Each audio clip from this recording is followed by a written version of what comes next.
know, if you really stop and think about it, um, really stop and think about it, if everyone on the planet, and I was saying this for years, if everyone on the planet was working on their mental health, what kind of planet would we have? Really stop and think about it.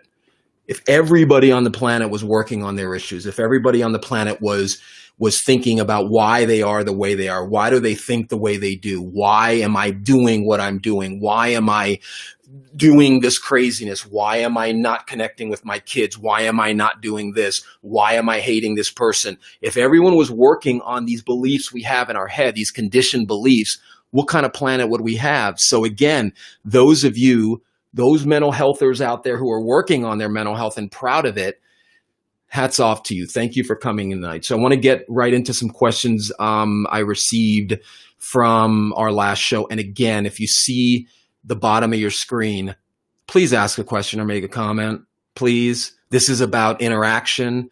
This is about engaging with you so that you can feel that there's an outlet for you to work on whatever's troubling you. Because remember, again, if it's your physical health, you're going to find some help, whatever that may be. If it's your mental health, there's nothing to be ashamed of. So Vanessa asks, how do you communicate with someone who is alcoholic and has become worse during the pandemic? Great question, which is why I'm leading off with it. What I'm guessing is that this isn't just Vanessa dealing with it. Everybody has relationship issues when they're confined and they're in a close proximity with each other. So if you have a partner that is drinking more or is using more drugs or shopping more or whatever addiction it may be, the best way to communicate with them is to, thanks, Troy, how can I get more buyers to buy real estate? We can get into that another time. Not mental health related, but, great question, because sales is a lot of the mental game. So actually, Troy, hang in there. I'll get to that in a second. So how do you communicate with someone who is alcoholic and has become worse during the pandemic? First way to communicate with them is consistently, okay? Not lecturing, not coming down on them, not berating them, but consistently asking them, what are we doing here? What's the plan? How much more are you drinking? Do you even want to communicate about this? A lot of times I recommend to my clients, communicate about communicating, meaning have a conversation about talking. The thing that happens with couples is we break down, our communication breaks down, and the next thing you know, years have gone by. I had a gentleman talking on Monday night about how weeks will go by where he doesn't talk to his wife. Obviously not the best model. How do you communicate with somebody who is alcoholism has become worse? First off, you do it when, hi, Debbie, I'll get to you in a second. Actually, I think your question, no, but I'll get to yours afterwards because that was one of the ones I wanted to get to. Thank you, Troy, Debbie. Anyone else out there, please make a question or comment. The way to talk to a loved one about your concerns about any kind of drug influence they're having is in a compassionate, loving, non-berating. Troy's got a sense of humor. Now he's asking, why am I single? Troy sounds like, if you don't know why you're single, then that's probably why you're single. Kidding. But anyway, I'll get you in a sec. But consistently communicate with them. Let them know, look, man, or honey, this isn't working for me. We've got to figure out something here that is going to help both of us feel better. Do you feel you have an alcohol dependency or an abuse? Again, alcoholism isn't really a mental health diagnosis. It either, you got to tease out abuse or dependency. But what I would recommend to Vanessa is don't try to communicate to him while he's been drinking. Okay. No, try to just back off, wait for him to sober up, and then begin communicating with him. Not in a, you SOB, I'm leaving you if you don't stop drinking and blah, because that's just going to be, men have a way of tuning that out. So communicate to him about your concerns about his drinking. Do it in a loving way. Honey, I'm worried about you. I'm worried about how much you're drinking, how much you're spending on this, what's going on. Are you depressed? Are you using alcohol? Talk about the addiction like you would talk about if he comes home limping, if he comes home hobbling. Thank you, Monica. Great question. We'll get to that in a second. If he comes home with his side of his face all swollen, or his jaw is exploding because he's got an abscessed tooth, you're going to say, dude, what's the plan with your tooth? What's the plan with your limp? It's the same thing with the alcohol. You've got to talk about it the exact same way you would talk about it if it was a physical illness. Okay? So I don't know how drinking is in your relationship. Maybe you guys started drinking together. Maybe you met drinking and yours tapered off, but his didn't. Talk about that. Okay? Communicate about that. The next one I want to get to real quick, because I promised this person I would talk about it, would be, because this is a great one, and this came from YouTube. I would love to know how to have a better. So Vanessa, sorry, if that helped, please shoot me. If you think it was BS or whatever, shoot me another message. Let me know what I can do. If you're on, shoot me a follow-up. I would love to know how to have a better how to have better self-talk. Please let me know what I can do to help myself so I can be helpful to others. Love your concept. Thank you. So self-talk, huge thing that I work with people on. What is self-talk? How do I talk to myself? What's my relationship with myself? This is something I've been talking about for years. It's why I own domain names like yourrelationshipwithyourself.com, why it's part of something I'm going to be releasing down the road. But your relationship with yourself is one of the most important relationships you have. And I know a lot of religious people will say, well, no, your relationship with God should be number one. Well, my take on that is, if your relationship with yourself is bad, odds are your relationship with God isn't going to be that great. So what's the main thing I work with people on when it comes to self-talk is mindfulness. Mindfulness isn't just, which is good, sitting quietly, breathing, meditating, listening. That's great mindfulness. But for psychology, mindfulness is also called metacognition. Metacognition is thinking about my thinking, being aware of what you're thinking. Very important if you stop and think about it. Think about it in terms of racism. They're no born racist. My 4-year-old kid isn't a racist. Now, if I tell him every day, you're going to hate that black kid, you're going to hate that white kid, whatever, he's going to believe over time that he's a racist, that that's who he is. So let's say he grows up and he starts thinking, why did that bald-headed freak tell me that? He should not have taught me that. So now he's mindful. By the way, I'm the bald-headed freak, but that's a whole nother issue. But he's going to start thinking, why am I hating these people? That's what mindfulness is. Mindfulness is you become aware of what you're thinking and feeling. So self-talk. People aren't comfortable a lot of times with that inner presence, that idea that I'm talking to myself. What? Am I crazy? Who is this? What is this thing? Buddhists call it a witnessing presence, meaning you develop the ability to witness yourself in a non-judgmental way. Self-talk emanates from that. So what I would say to, what I would say to Wanda is, the first thing you need to figure out, Wanda, is why are you saying so much bad stuff to yourself?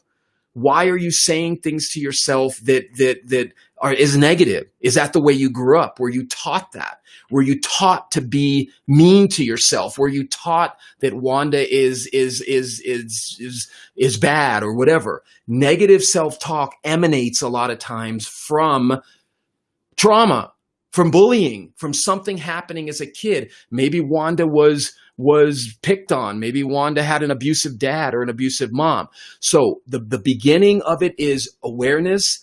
The second part is insight, meaning how did I get this way? And the third way is literally working on it, just consistently working on what you're telling yourself. And no, it's not the old Saturday Night Live, Al Franken, Jack Handy. Oh, you're so special. You're such a beautiful. No.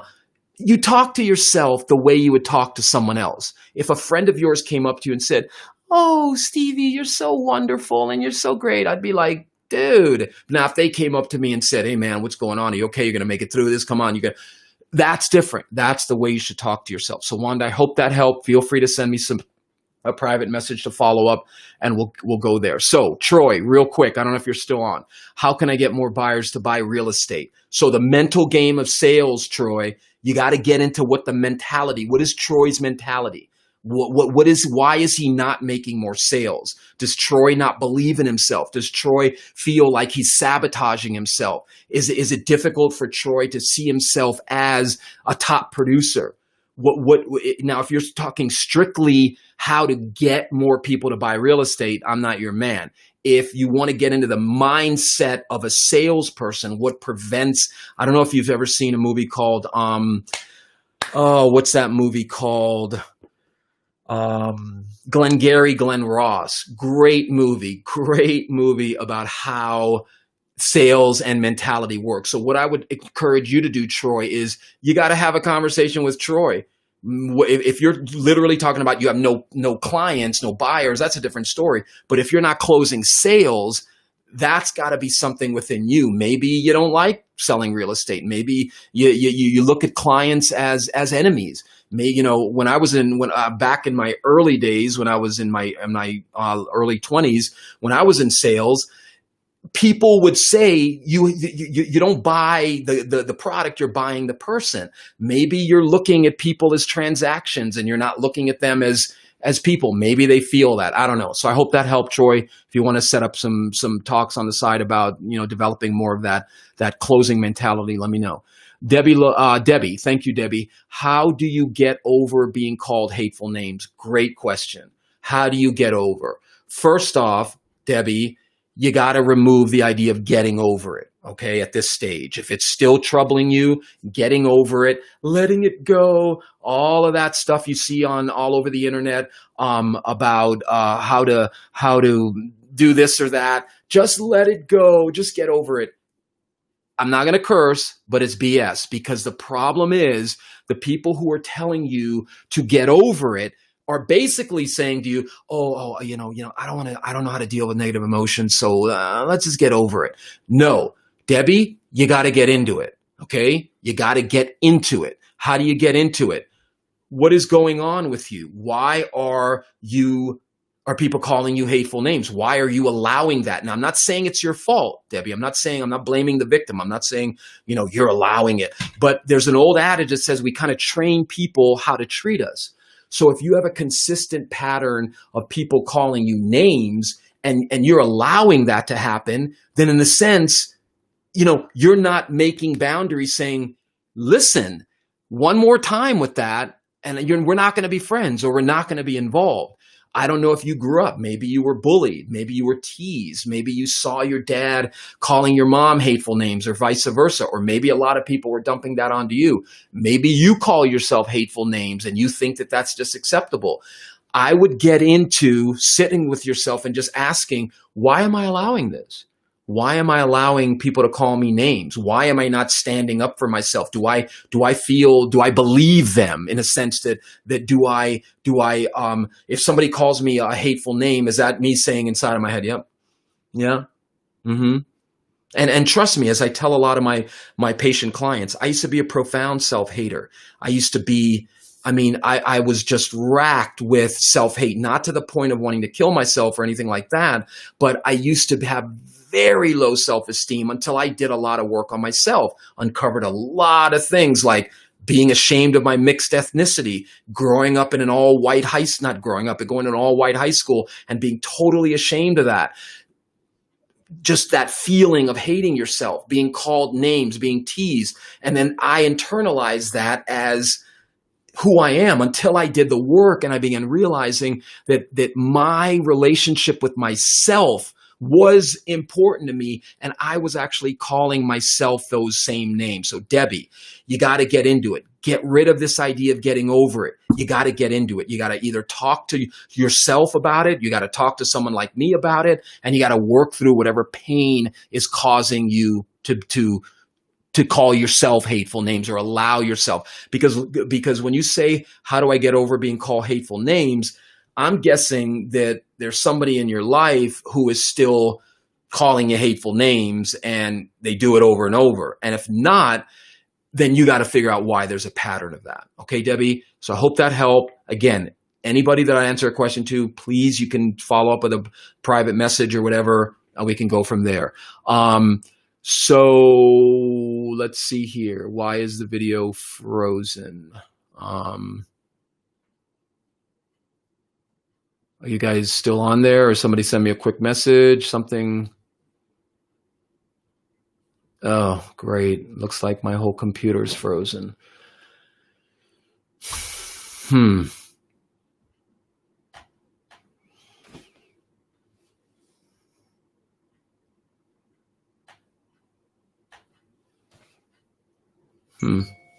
Don't know if I'm still on live here.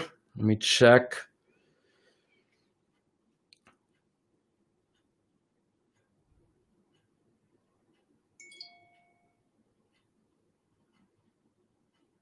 So looks like the stream has frozen. Check.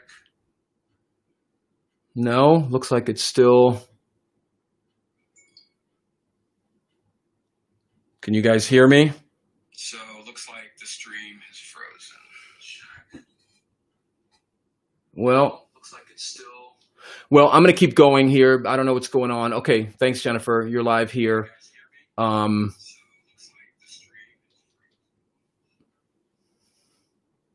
Okay. Well, I'm not getting any messages on this streaming software, so I'm just going to keep going here. Okay. Now it looks like.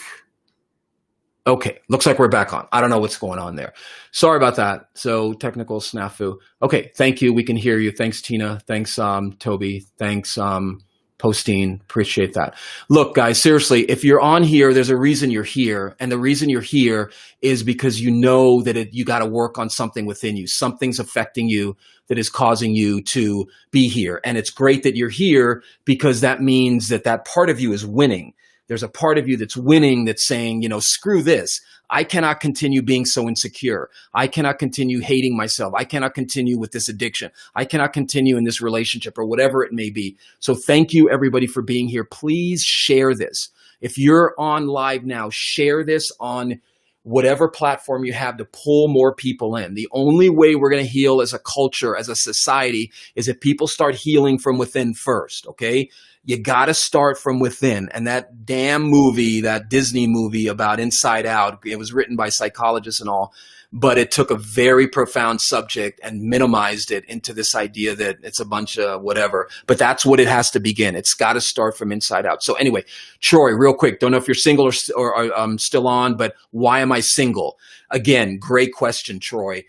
What is going on with you in relationships? Do you have commitment issues? Do you have sexuality confusion? Do you have unresolved issues with your mom in the sense that you had a negative relationship with your mom and you look at women from not, you know, not the most benevolent position. So Troy, you've got to ask yourself, what is going on? Look for patterns in your relationships. Do you have patterns?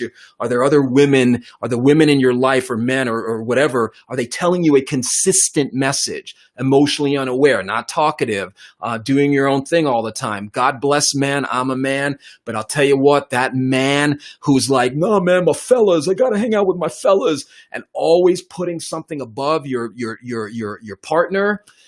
Recipe for disaster. Then you wonder why there's no physical intimacy. So anyway, Troy, great question. If you're serious about why you're single, take a look at what your beliefs are about relationships, what your beliefs are about women.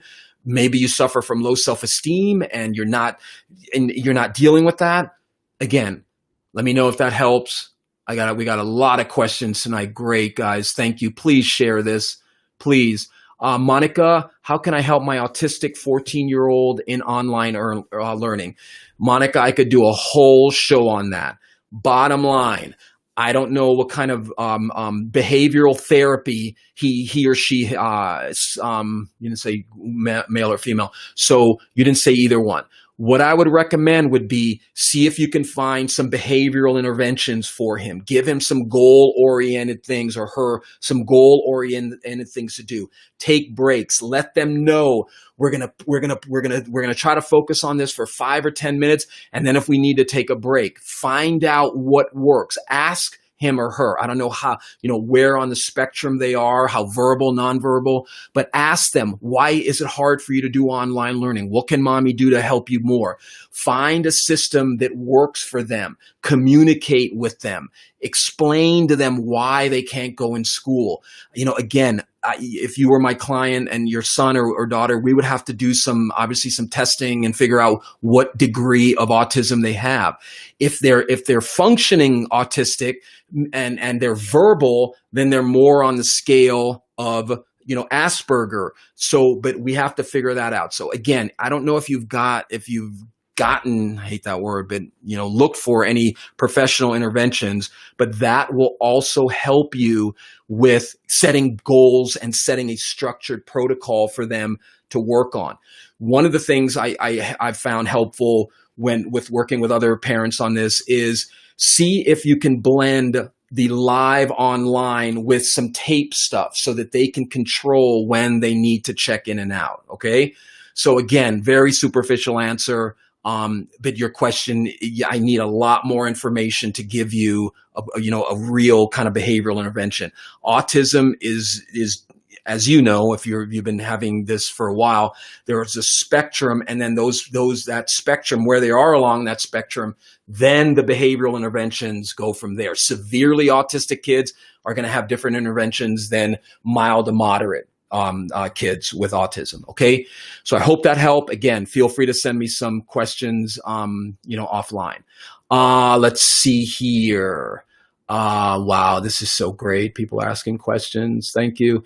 Angie says it was a good day for me. I had really low or a few minutes when I wanted to die so very bad. It was not a good day for me. I had a really, really low few minutes when I wanted to die so very bad. Sorry to hear that, Angie. It's got to be difficult. I texted the crisis line. Beautiful, beautiful. Keep reaching out. And after a bit, I was able to get back to the house and carry on. I'm still so sad. I want to sleep, but I can't. So Angie, okay, I feel you. Okay, sister, I do. I don't know what's going on with you. I don't know if you've suffered a loss. I don't know if you're just struggling because, you lost your job. I don't know if it's a substance abuse issue. I don't know if it's an ongoing thing you've worked on for your whole life. But let me explain one of the main things you're struggling with. Okay, hopelessness. Okay. Hopelessness directly relates to suicide, almost like a 1-to-1. Severely moderate to severely hopeless people will generally want to end their life. Now, Angie, you got to get some help here, okay? Texting the crisis line is an excellent start, but you got to get some help, sister. You got to give the healing process of this work a chance to help you, because it sounds like you are hopeless. You feel like you're never going to heal. You're never going to get better. And that is what like I said in a previous video, that is what I call a psychic fallacy, meaning that you're convincing yourself you're psychic, meaning you believe you know the future, and that future is hopeless. Now you might say, well, dude, it's not a belief. It's a reality. But what we're finding in this field is that there's a certain degree of truth about that idea that we project, we can create a future. Now, when I say certain degree, I don't mean I'm going to stay in my room and just watch TV all day and visualize that I have hair or that I'm a multimillionaire. You got to work on it. But that's the key. When you're hopeless, you don't want to work on it because you feel nothing good will come out of this. Angie, my sister, you can heal.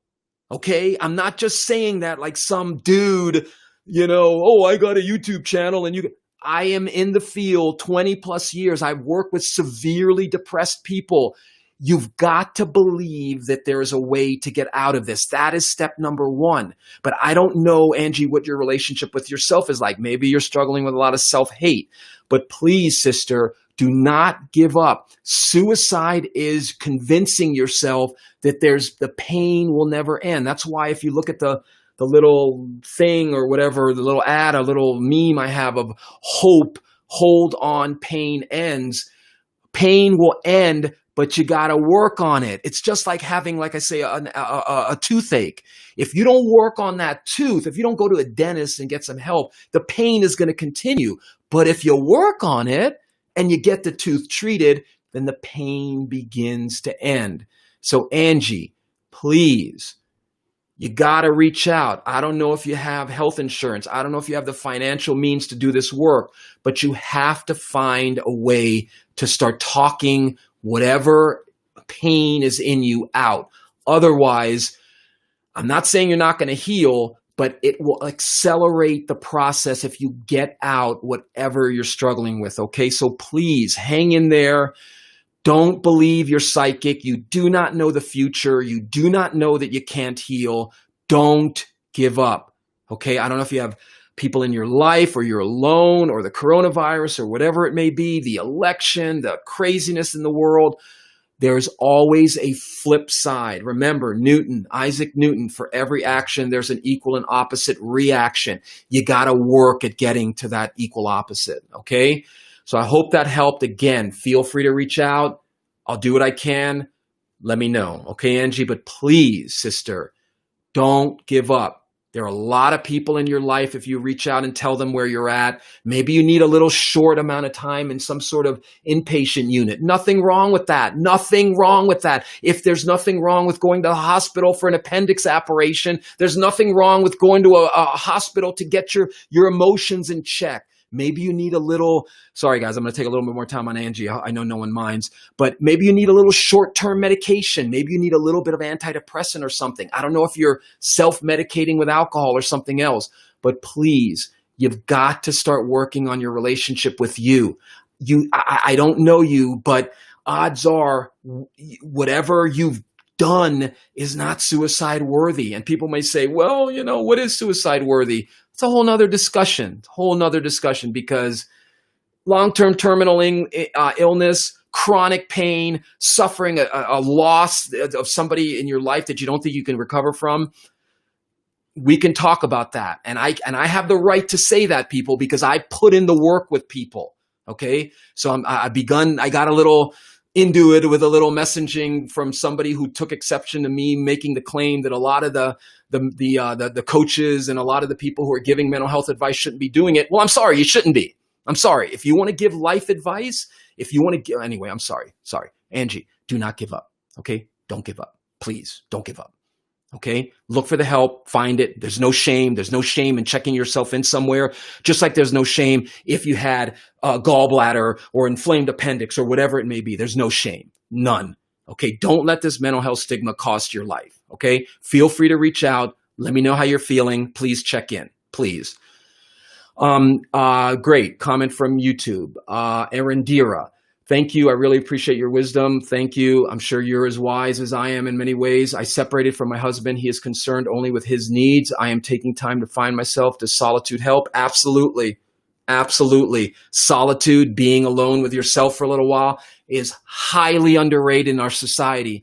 This social media, insane kind of, I need all these likes to feel good about myself and all of that. Sometimes, I can't remember who philosopher said it, but it goes, all the ills of mankind can be summed up in man's, and human, not just man, but man's inability to sit with himself. So yes, great, Arindira. If you feel that your husband was kind of narcissistic in the sense that all he cared about was his own needs and didn't have any empathy for you, then great. A little separation might make him wake the blank up and say, oh man, I want my Arindira back, and I miss her, and maybe I need to get my shit together, excuse my language. But look, I'm not a man hater, but men, dude, I mean, my God, the amount of carnage that's done in our world by men. And I'm not saying women are innocent and they got their issues too, but men, there's a reason men outnumber women in prisons by, I think it's like 96% of prison inmates are men versus women. Men need to work on themselves. Men need to say to themselves, this crap I learned from my dad, this crap that about all men, oh, I gotta put football and fantasy football over my wife and kids. And I could hear men out there saying, well, dude, I need time to myself. Sure. But the problem is you're making the people in your life feel like you don't give a crap about them. And this is probably why Irindira is like, dude, I need some time to myself to figure out whether or not you're right for me. And so, yes, a little solitude. I would encourage you to maybe reach out, find somebody in the field, work on some of the issues that you're having. I don't know, maybe you had a detached father or an unemotional dad, and that seems to be a lot of the men you're attracting. You got to work on that. You got to work on that low self-esteem. If you have it, I'm not assuming. Oh, I am assuming, but I apologize. But if you do have low self-esteem, you got to get to the source of that. Okay, Irindira? So thanks again. Everybody who's watching this, please share this on your page. Pull some people in. Please do what you can to help get the word out that mental illness, mental health is as important as physical health. And you know what? I know people might say, well, dude, you're in the field, so you're going to say that. I would offer that your mental health is more important than your physical health in many ways, because your mental health will affect your physical health. And I don't mean in some woo-woo way. If you're depressed a lot, you ain't going to be working out. You're not going to care what you eat. You're not going to do a lot of things associated with health. So mental health, be proud of that. Work on it. Okay. Let me scroll down here a little bit. Let's see. Toddy is saying, in this day and age of people on both sides of the political spectrum attacking each other based on political bias, and all they really have to do is basically do the unbiased research instead of making assumptions based on biased news reporting. Excellent, biased on both sides. Okay. What suggestions do you have for everyone? I'm not really affected by this. I have a Bachelor of Science in Psychology, so it really has no effect on me. Well, Toddy, I would say it does, because this is what you're leading off to, and it's okay that it does. So let's talk about politics real quick because Toddy is bringing this up. So great question. Okay, I have actually a side project that I've never really developed, but it's called demopublicans.org. The idea is that I personally allow myself beliefs on both sides of the political spectrum, meaning I have Republican beliefs and I have Democrat beliefs. I allow them to coexist. But what I see fragmenting society is this idea, and I am not a Republican hater. I'm not a Democrat. I'm not a tree-hugging liberal, but I do not believe the current president of the United States is doing anything to help this country come together. And I'm not saying that I'm this Trump hater, because he has done some positive things. He look at what he did in the Middle East. Now, granted, if you're Palestinian, you're probably sitting there going, what peas? We had nothing for us. But that's a whole nother issue. So Toddy is absolutely right. You got to do the research, people. If you honestly think all liberals are libtard, tree-hugging, whatever, you're not doing the research. If you think all Republicans or Trumpers are racists who just want their white America back, you got to do some research on that. If you have a Trump neighbor, reach out, talk to them. I know it's difficult. If you have a liberal neighbor, why are you liberal? Why are you Republican?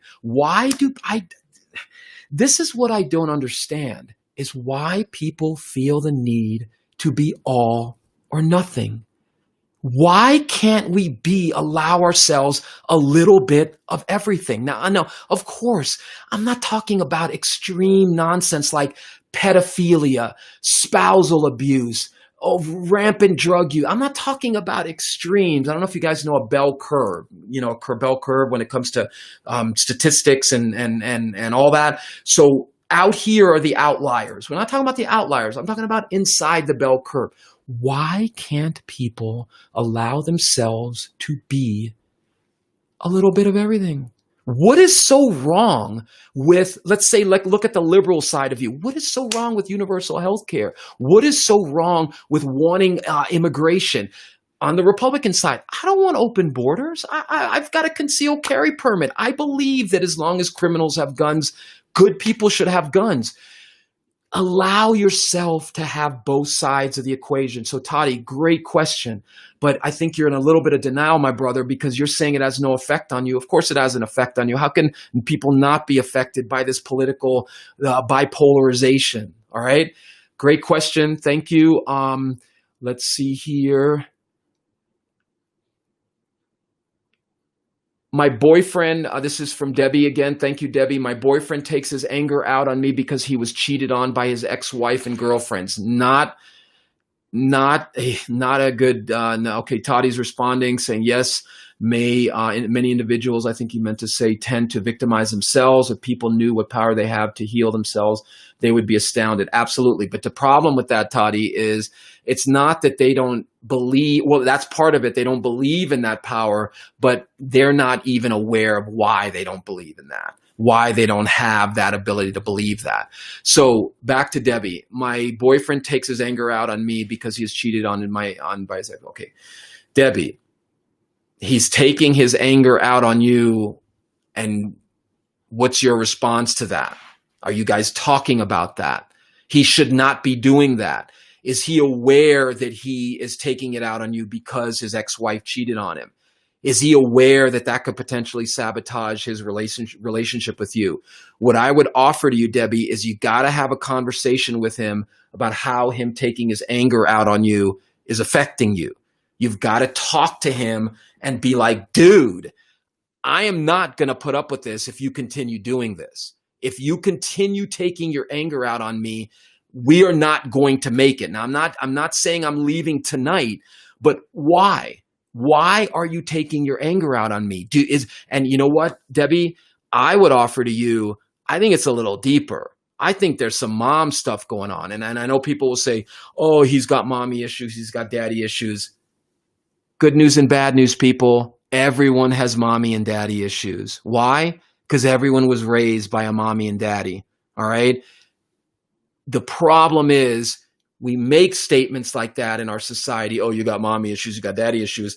And then nobody does crap about it. And then we just bleed and crap all over each other. So what I would recommend, Debbie, is you need to talk to him and try to, it's not your job to save him. I'm not saying that, but I am saying if you want to stay with him, maybe it'll help you leave if you feel you've done something to try to help him with these issues. And by help him, I mean, dude, you need to get some help and talk about this or we're not going to be together. I'm sure if he's taking his anger out on you, I don't know how bad it is. If he's abusing you, if he's physically abusing you, sister, that's only going to get worse. If he's mentally and psychologically abusing you, and maybe he's one of these men, I got no apologies to make, I'm not saying sorry. I don't know. Maybe he needs to maybe he's taking you for granted. Maybe he's not, appreciating what he has in his life. Okay. Hope that helped. Let me know. Feel free to ask some more questions, but I would recommend to you conversation. Talk to him. Tell him, let him know how this is affecting you. And it is not okay. You're not going to continue taking your anger out on me. Okay. So hope that helped, Debbie. I feel for you, sister. That's not an easy position to be in. Dennis says, thanks for the advice the other night. I went to her and got her to get on board with seeking help. Woo-hoo! Way to go, my brother. Way to go. Excellent. And seeking help pertaining to our particular situation. Listening to you, I see that I have communication oh, dude. Owning your shit. Excellent. Whoops, excuse me. Excellent, Dennis. You got to own your part in it. Oh, no, it's your fault. And trust me, all relationships, I'm married, we struggle with things on our own level too. We talk it out though, and there's a lot of love. But great. I see that I have communication problems at times and I need to work on them. Dude, you're giving me my chill for the day, my brother. Excellent. You looked within yourself. You owned your part. I'm sure you owning your part, she must have been looking at you like, who the hell is this? Beautiful, man. That's the beginning, Dennis. So if you're still on, dude, keep doing it. Keep doing it. Maybe you need to work a little bit with somebody and just talk some of this stuff out. Maybe there's something, maybe you learn like I did from my father. Oh, no, we don't talk about problems. We don't want to stir things up. Oh, no. Great, Dennis. Great, man. You made my day. This is exactly why I'm on at night in my own time trying to help people.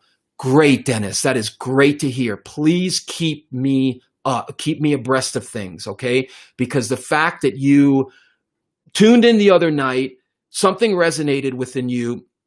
You took it into your world, and now you're seeing that it's actually there's some truth to this, bro. That's exactly what you need to keep doing. So please keep it up. Please. The fact that you're owning that you have communication problems is the first step. The first step is, yeah, man, it's okay that I have issues. It's okay. This is the thing with men, man. We just, there's something, it's conditioning, it's societal, it's cultural conditioning, but we just honestly believe that showing weakness and vulnerability is bad. And Dennis, what you did in that moment when you said to her, I have issues, I had to work on it, that probably made her feel like, oh, there is hope. Because bro, and I remember what you said. You said you guys have been married 30 years. And there's sometimes when you guys don't even talk for weeks. And after I got off, I was thinking to myself, shit, damn, I wasn't, and again, guys, I curse once in a while. I apologize. I tell all my clients, patients, who I am. But anyway, you gave her hope. You gave her hope that you're not just, it's all your fault. You got it. It's all you. And that's, remember in our conversation, you were kind of saying that, and I called you on that, and you let me call you on that. Great. So dude, send me some messages if you want. Let me know how things work out, but keep the ball rolling, dude. Do not let up. It's like going to the gym. I used to be heavily into working out until I got married. Don't get me started with that. But it's like building muscle. Repetition. Maybe there's some things you need to apologize for. Maybe you've hurt her. She needs to feel safe to show her vulnerability. Great, Dennis. Great job, my brother. Jamie says, preach it, brother. Thank you. I know. I love what I do. Thanks. Arindira is saying, thank you. You're welcome. See how that works. And Arindira, with the self-talk, you got to first figure out why you talk so negatively to yourself. You wouldn't be too worried about the self-talk if it was, oh, I love myself. I love who I, oh no, I'm sorry. Wait, Arindira was the one. Oh, I'm sorry. You were talking about, you were on taking some time to yourself. I apologize for that. So yeah, I read a self-talk, from YouTube before. So great, Arindira. Let me know how that works out. Some time to yourself is beautiful, can help a lot. Angie is saying she's following up on why she's so down. It's a combination of COVID.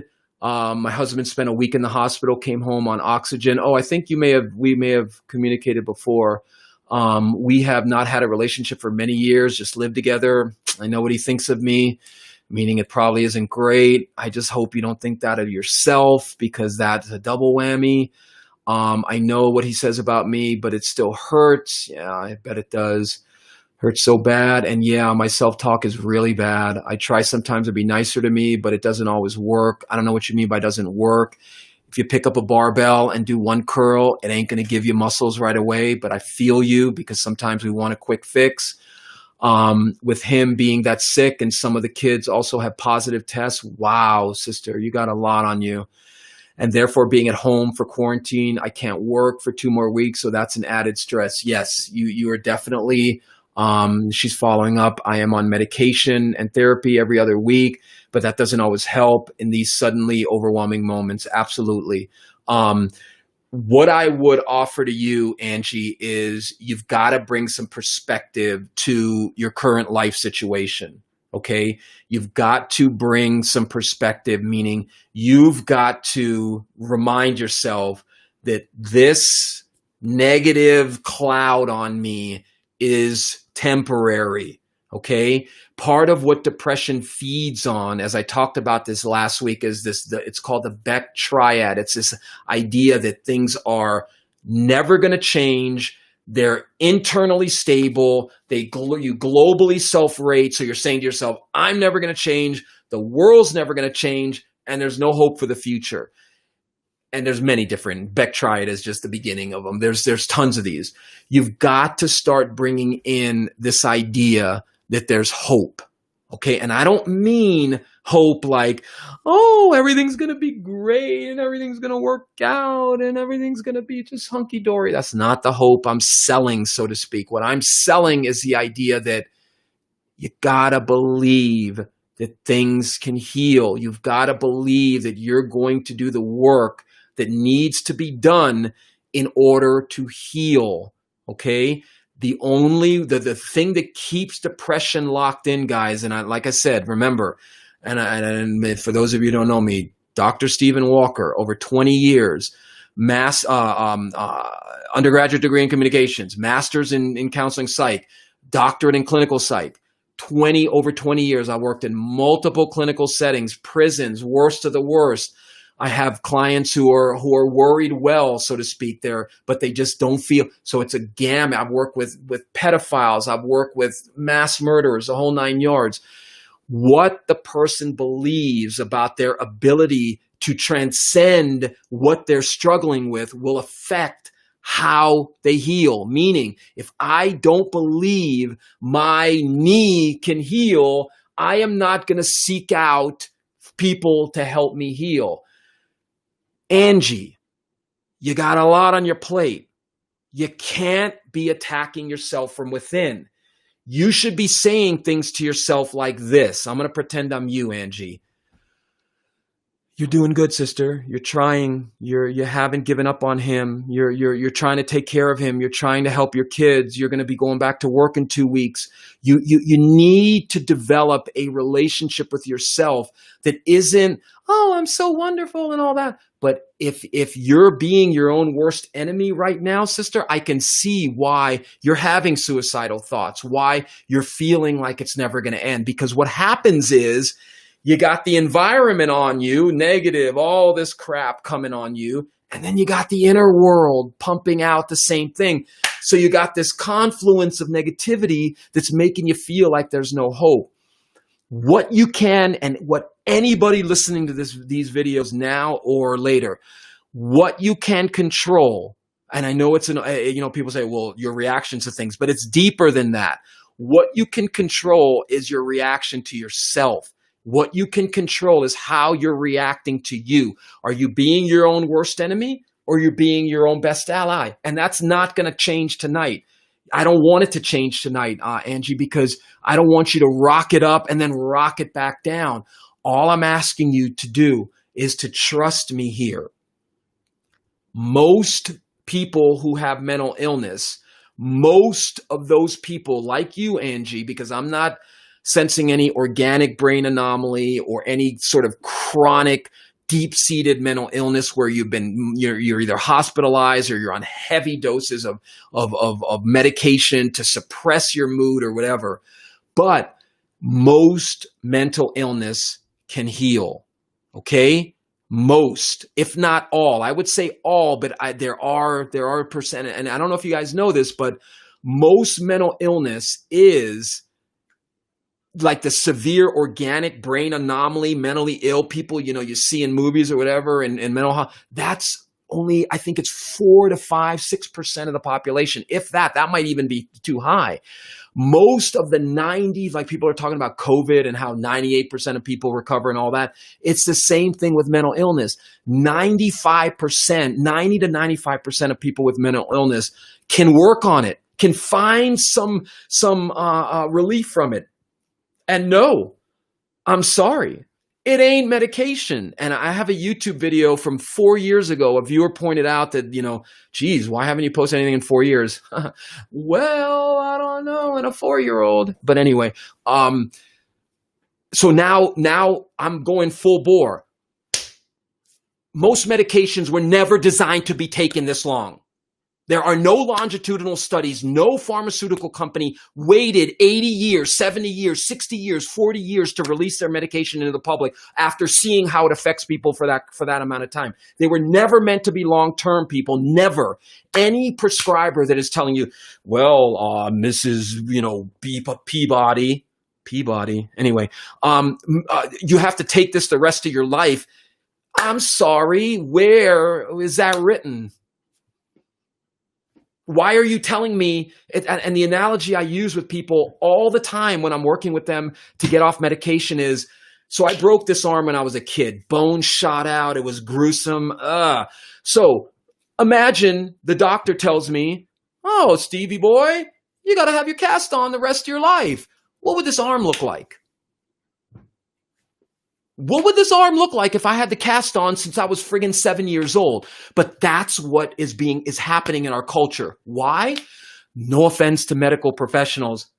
Tons of friends. I have friends, plenty, ER doctors, the whole 9 yards. They should not be prescribing mental health medication without mental health training, or at least with a consult from somebody like me, or at minimum a psychiatrist. And that's a whole nother issue. Psychiatrists doing therapy. Don't get me started on that.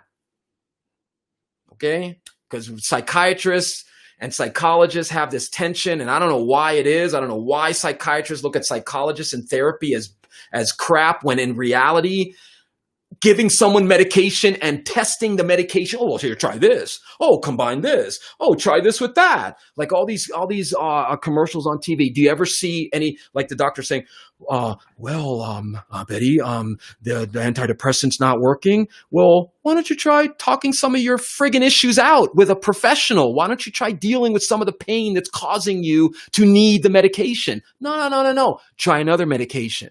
So, am I saying all medication is bad and should be scrapped?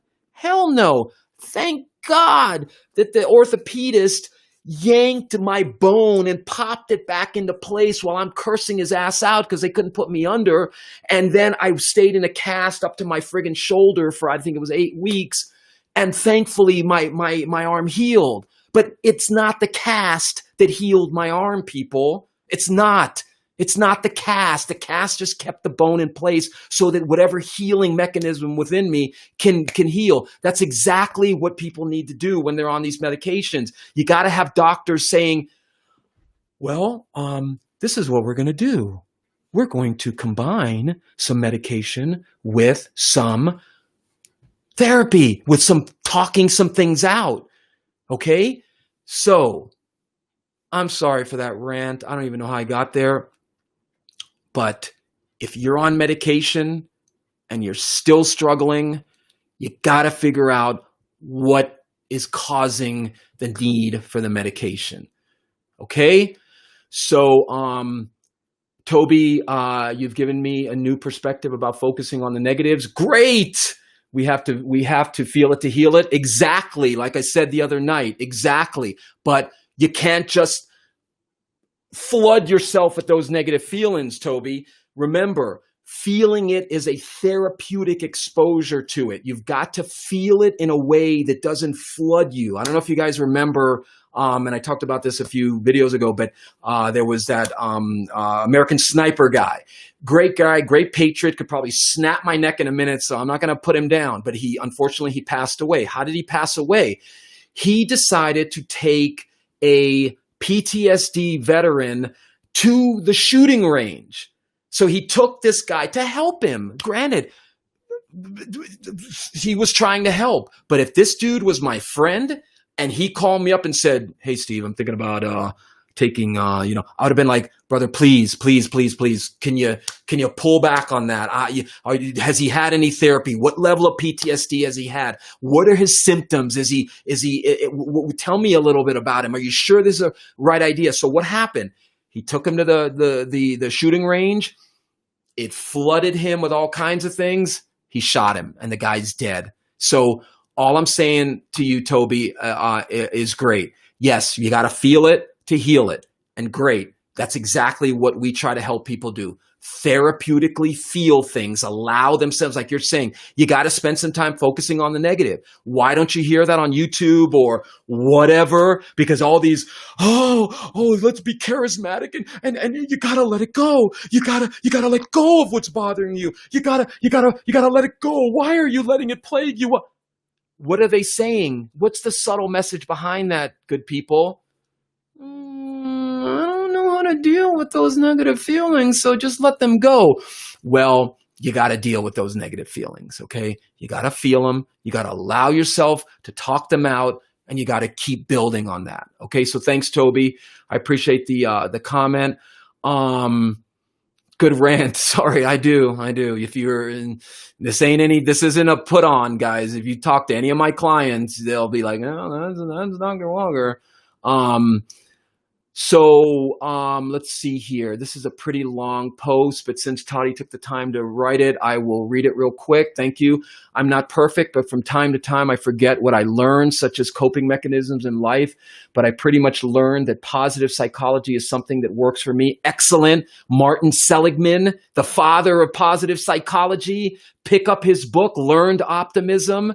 If you know him, send him this video, because that is the kind of person you should be reading.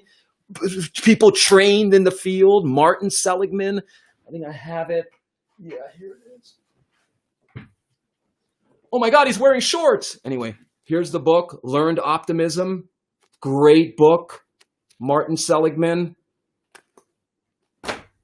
UPenn, University of Pennsylvania professor. That's who you should be listening to, guys. People trained in the field. If you're doing self-improvement, I'm not saying that people who are trained in mental health are the only people that can help you, but those are the ones trained in mental health to help you.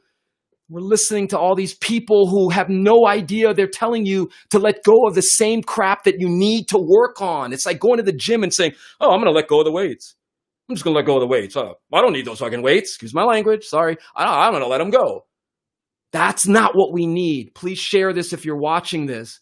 And performing research on them. Excellent. It tends to influence and inspire me to leave no stone unturned in making discoveries. Beautiful. Positive psychology, like any other tool, has to be implemented properly. Amen. If not used in its proper context, the manufacturer's warranty is void. Exactly. Just like anything else. Exactly. It is much like developing and maintaining an owner's manual for yourself. Way to go, my brother. We tend to overlook certain single coping mechanisms like laughter. Exactly. If you notice, I love using humor. All of my patient clients know humor is an excellent way to allow yourself to feel the joy that's in you. Beautiful. We tend to overlook something like it's a panacea for me. Not crazy about panaceas, because it's the idea that one thing will cure me, but I hear what you're saying. Just like Norman Cousins' book, another good one, Norman Cousins, Anatomy of an Illness, where he used laughter to cure himself. Sure. But again, I don't know if Norman had any trauma, so what might have worked for him may not work for you. Toddy, you got really good awareness. So I would encourage you, if there are issues that are preventing you from maximizing or feeling more potential, you got to work on them. Okay. Thanks, Jamie. I hope that helps. Seriously, Jamie, seriously, all kidding aside, do not give up on hope here, sister. Okay. There are probably many people who would miss the hell out of you if you're not around. Allow for some hope to exist. Not, like I said before, everything's going to be great. Hope that I can heal. Hope that I can find a way to heal these emotional wounds, whatever's hurting me. Your marriage would be the first thing I would work on. And I know it's difficult because he's home from COVID. So that makes it even more difficult. Thanks, Toby. Toby's saying this site has great concepts and multiple answers for an individual looking for resolution. Kudos to you. Thank you. Kudos to you, bro. It sounds like you're on a really good path of self-awareness. Angie saying, I like this. Thank you, Angie. I appreciate you guys tuning in. I got to log off here soon. Jennifer is saying, what's hard for me is that you have to check with every doctor you have before another doctor can prescribe you something. I hear you. But Jennifer, if you have been prescribed multiple medications and they're not working, sister, there's something in there that hasn't been healed. There's some trauma. There's something going on that causes the need for medication. These medications we're taking are treating symptoms, people. They are symptom treaters. They are treating the symptom. They are not healing. They're not curing the cause. The cause is what's in us. If you're depressed, what is going on with that? If you're anxious, why are you so worried? What is going on with your social anxiety? So Jennifer, what I would recommend is, if you're taking multiple medications for, a mental health related issue, work on what's causing that. Okay, there's nothing wrong with it. Okay, I don't know why my physician friend doctors don't have to tell people, oh, there's nothing wrong with, having your appendix removed, or there's nothing wrong with having a hernia. They don't say that. They go right into, this is what we need to do. We have to break out of this mental health stigma. We have to. I could easily sit back and just make videos and post them, but I'm trying to engage with people. I want people to understand that this process of healing is about talking things out. Okay? talkthingsout.com, another one of my feeder websites. You got to talk things out. Okay, Jennifer. So if that helps, or please get into what's causing the need for the medication. Okay.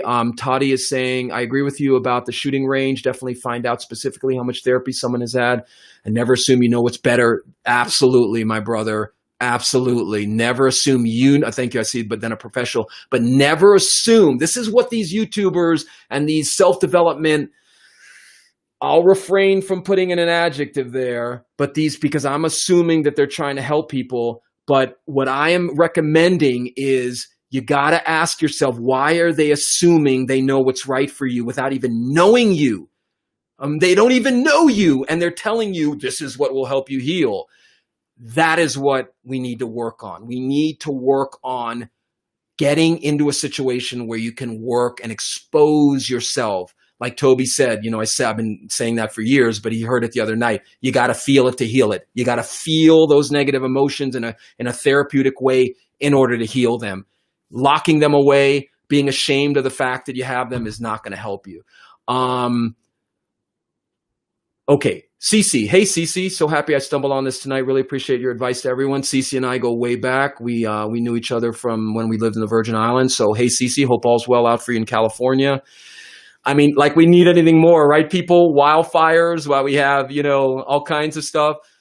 I hear you. We're so I coined the term planetary paranoia. So it is literally like the whole planet is paranoid, is scared, is worried. And what do we have now? This coronavirus. And on top of all that, we got this political situation in this country. So Jamie, are there therapy workshops? You mean, absolutely. Type into Google, therapy workshops for depression.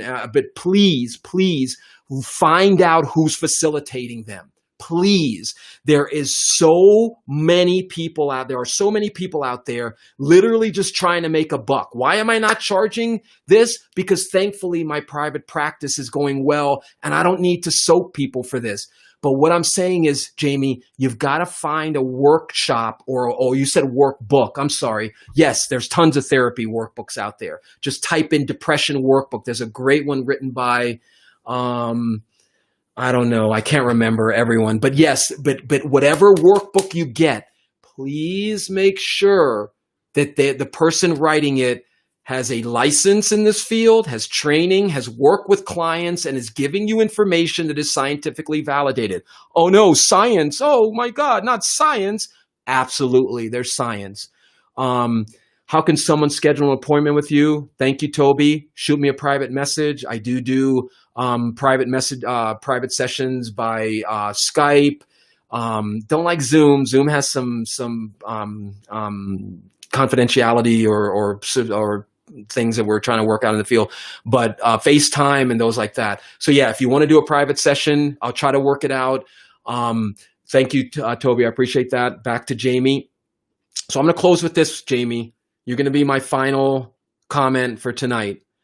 I'm really begging you to not let whatever depression and whatever amount of negative, because you got a lot on you, sister, from what you said earlier, but that can also change. Okay. You're in a bubble of negativity right now. And when you're in those bubbles, it starts creeping into our mind. And I don't know, Jamie, if you were raised in a pessimistic or optimistic household. Conditioning has I don't want to say SH load, but a big load amount of how we deal with mental illness. Because what I'm guessing, and I could be wrong, Jamie, you didn't grow up in a very optimistic environment. You didn't grow up with people telling you what I'm trying to tell you, that, hold on, things can change, things can heal. It's not going to always be like this. I'm guessing that somewhere along the way you learned things never change. Maybe you were told that people never change. Isn't it funny how the people say, the people telling you people will never change are the ones who never change? Interesting how they're selling you on their inability to change. So optimism, I'm not talking about, blah, blah, blah, everything's going to be great. But realistic optimism is what I'm offering to you. It's negative now. It may not always be this intensely negative. You and your husband need to do some work. Please don't make a drastic decision like killing yourself over what could be temporary situation. Okay, Jamie, please shoot me a private message. Let me know how you're doing. Thank you again to everyone who tuned in. Please share this. I'll be on again Friday evening at 9 p.m. Mountain Time. Please share this. Please tell people about it.